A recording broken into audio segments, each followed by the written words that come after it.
Estimados ouvintes e seguidores, sejam bem-vindos à rubrica Tendências, conectados com uma cadeia de valor para informar, dinamizar e comunicar a autenticidade, as histórias e o valor da nossa região.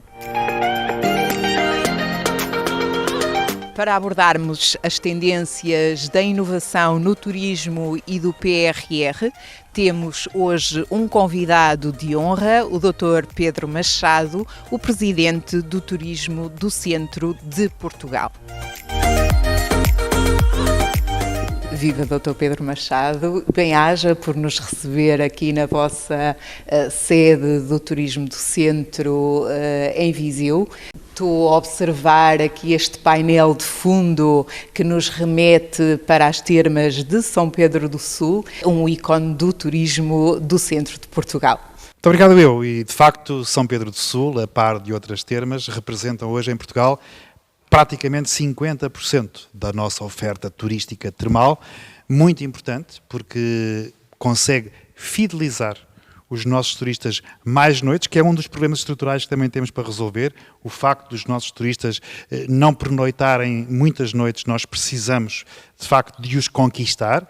As termas têm em média 8, 9 noites, já houve tempos em que tinham 15, 16 e até mais noites, e São Pedro do Sul é bem icónico desse ponto de vista, e por isso procuramos no fundo, a quem recebemos na nossa Turismo Centro de Portugal, aqui na sede de Viseu, no coração da cidade de Viseu, ter de facto uma mostra daquilo que é a diversidade da oferta turística do centro de Portugal. O Governo, para fazer face à crise pandémica, lança e apresenta uma proposta de 13 mil milhões de euros no âmbito do PRR. Contudo, destacam-se os eixos da resiliência, da transição digital e da transição climática. Na sua perspectiva e olhando direcionado para a área especificamente do turismo, que por um lado é o motor da economia, qual é a sua visão numa perspectiva de apoio ao segmento do turismo?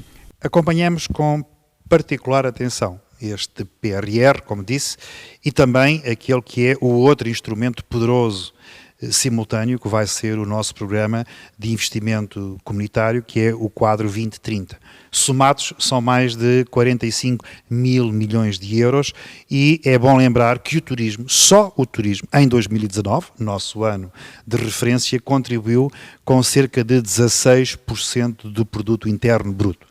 O que significa que o setor do turismo deu um fortíssimo contributo para que Portugal tivesse atingido os níveis que atingiu, um saldo excedentário, ainda na altura pelo ex-ministro das Finanças que apresentou a Portugal, e hoje, com este PRR, o que nós dizemos é que precisamos de atacar rapidamente 3 grandes prioridades. A tesouraria das empresas, e o turismo, estando fora do PRR, depois de uma insistência do setor, da Confederação do Turismo Portugal, das várias associações, da Aresp, da APAVT e de outras congêneres, conseguiu pelo menos que o Governo viesse a poder introduzir cerca de 6 mil milhões de euros para a área do turismo. E nesses eixos, no eixo de facto da transição digital, mas também da sustentabilidade económica. O que hoje desejamos é que a regulamentação deste PRR seja rápido e seja eficaz, e que o dinheiro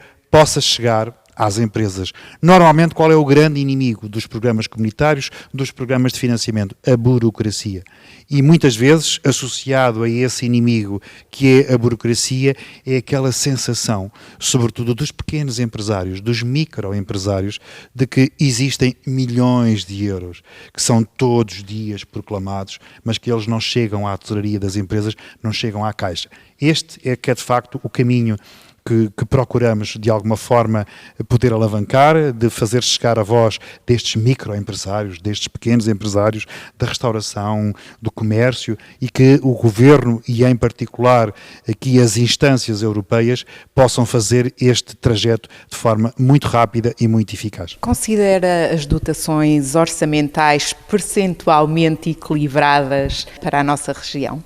Se compararmos as verbas que estão adstritas ao centro de Portugal e ao norte, e o centro de Portugal tem 100 municípios, o norte de Portugal tem 87 municípios, praticamente o centro de Portugal tem 1/3 das verbas que estão adstritas à distribuição comunitária para a região norte. O que per si poderia indicar que esta é uma percentagem desajustada. No entanto, é bom salvaguardar no exercício do quadro comunitário que agora termina, o 2014-2020, o centro de Portugal praticamente atingiu, no seu melhor resultado, 70% de execução física e financeira dos fundos comunitários que tivemos disponíveis durante os últimos 7 anos. 2,155 mil milhões de euros, que era quanto tínhamos no quadro comunitário. Quer isto dizer o quê?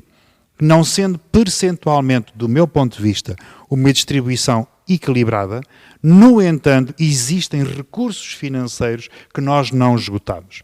Não esgotamos não só por força da pandemia, que agora parece querer fazer justificar tudo, não executamos por falta de capacidade própria, por falta de projetos, por muitas vezes dificuldades que as empresas sentiram e não foram por si só capazes, dos municípios, etc. Portanto, o que significa que, em bom rigor, não é a falta de dinheiro, temos que ser justos e temos que ser conscientes, temos que ser sérios nesta avaliação, não é a inexistência de instrumentos financeiros nem de dotação financeira que nos vai impedir de concretizar projetos. Tem muito a ver, sim, por um lado, resolvermos problemas da carga burocrática administrativa. Por outro, muitos destes programas, o PRR, por exemplo, existe esmagadoramente para financiar a máquina do Estado. Aquilo que dizemos é, teríamos que fazer aqui ajustamentos para que este dinheiro concentrasse nas empresas e nos empresários de forma simplificada os meios de acesso. E voltando aqui ao eixo da transição digital, é notório que o turismo teve uma implementação extremamente inovadora, verifica-se uma disseminação de novos modelos de negócio através de plataformas digitais e, portanto, é visto como um estudo de caso e de sucesso. Atualmente, o turismo de Portugal, designadamente o Turismo Portugal de Centro, lançou alguns projetos, nomeadamente o upgrade digital para apoiar a literacia e as competências digitais do stakeholder, da comunidade em si. Tem mais alguns projetos neste âmbito digital e inovador que pretenda referenciar? A transição digital é inevitável. E por isso, mesmo para modelos de negócio mais conservadores, mais tradicionais, a introdução do digital é de facto incontornável. Seja nas plataformas de comercialização, vimos isso, por exemplo, na pandemia, vimos cadeias de produtos até do setor primário, a fileira do vinho, a fileira do queijo, as feiras digitais, que foram de facto uma muleta muito importante para escoamento de produtos.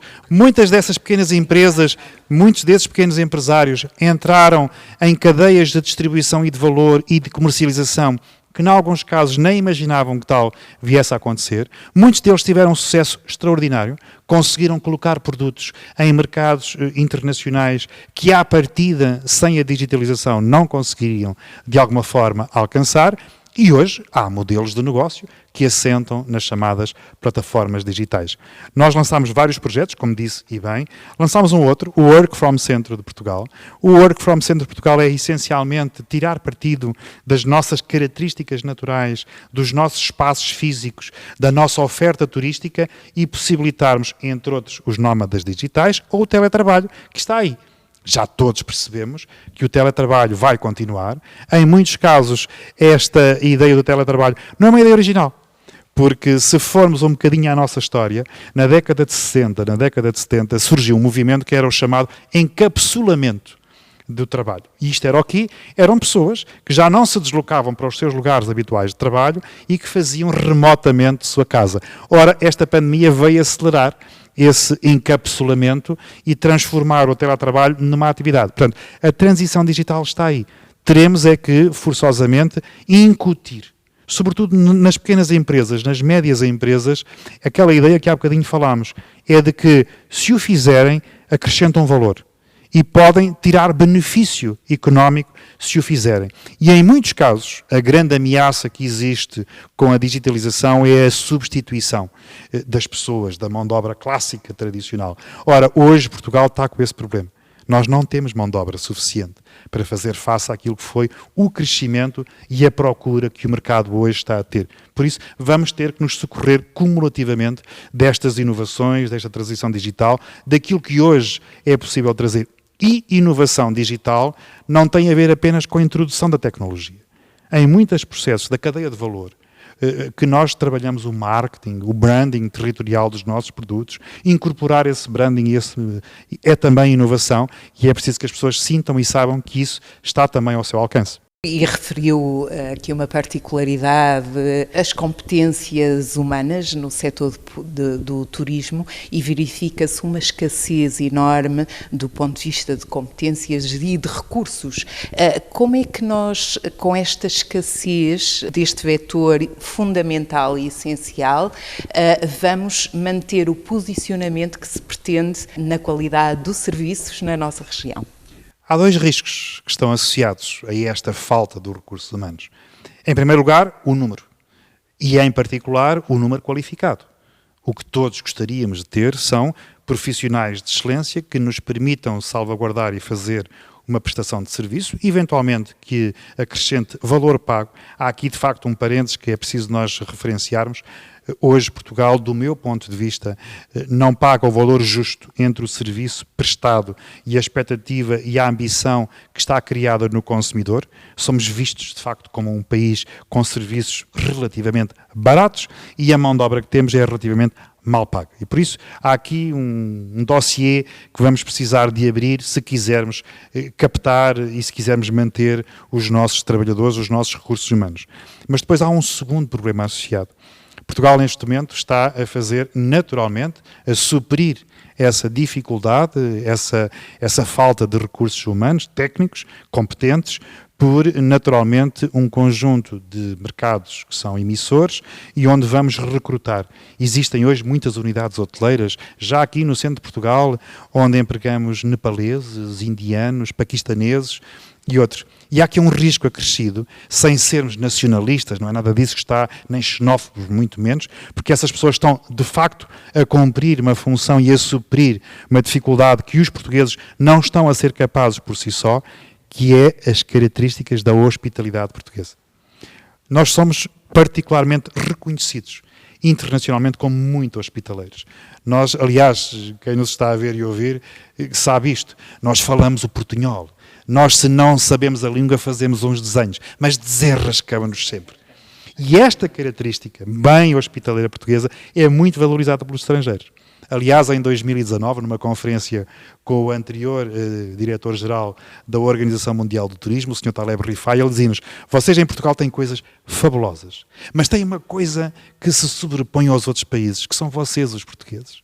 A ideia de recebermos, a ideia e a forma como sorrimos quando recebemos alguém é muito nosso. E isto pode estar em risco, de facto. E agora, voltando a olhar com a gênese na inovação, muito se fala no turismo 4.0. Numa perspectiva de tendências, qual é a sua visão e missão com este novo chavão do turismo 4.0? Há bons projetos, aliás, um deles em que participo é o Hotel 4.0, é um projeto que foi desenvolvido pela Aresp. É, no fundo, um projeto que procura reunir aquilo que é o conhecimento científico e tecnológico adaptado àquilo que é a realidade empresarial, procurando beber das melhores práticas nacionais e, sobretudo, internacionais. Ainda recentemente participei no fórum com vários protagonistas de vários países e onde pudemos perceber, de facto, quais são as tendências que estão a acontecer neste 4.0. É, no fundo, assumir a agenda da transição digital e, em muitos casos, a eficiência energética e a agenda da sustentabilidade. O 4.0 não é apenas a tecnologia, também tem subjacente esta ideia de desenvolvimento económico, social, sustentável, e esta sustentabilidade vai, como dizia bem, convergir para essa humanização da atividade. A atividade turística é, por excelência, a atividade do relacionamento, do contacto. E por isso, pese embora muitos estabelecimentos, nós hoje temos recepções de hotéis que já dispensam recursos humanos. É automático. Nós hoje temos um conjunto de tarefas que já são substituídas pela tecnologia em relação àquilo que são os cânones tradicionais e que eram feitos por pessoas. Mas nada substitui o contacto humano, nada substitui esta capacidade que nós hoje encontramos, sobretudo aqui no centro de Portugal. O centro de Portugal não é caracterizado por grandes unidades hoteleiras, é mais por unidades familiares, em que os próprios donos e, em muitos casos, pessoas das comunidades foram, de alguma forma, recicladas, este reciclado entre muitas aspas, e que estão hoje no contacto direto com clientes, e isso faz as delícias dos nossos turistas. E que terminamos desta forma e com este calor humano que se transmite para os nossos ouvintes e seguidores. Um bem-aja, Dr. Pedro, e cá estaremos muito em breve para abordarmos outras tendências na área do turismo. Espero bem que sim, e que na nossa próxima conversa já não estejamos a falar de pandemia, estejamos já num processo de endemia e estejamos já com o centro de Portugal numa retoma franca, genuína e com milhares de turistas nas nossas ruas, que é o caso aqui de Viseu que nos habituou nos últimos anos. E assim será. Muito obrigada. Bem-aja, estimados ouvintes e seguidores, por acompanharem a rubrica Tendências em torno da inovação, do turismo, do empreendedorismo, do marketing e da comunicação.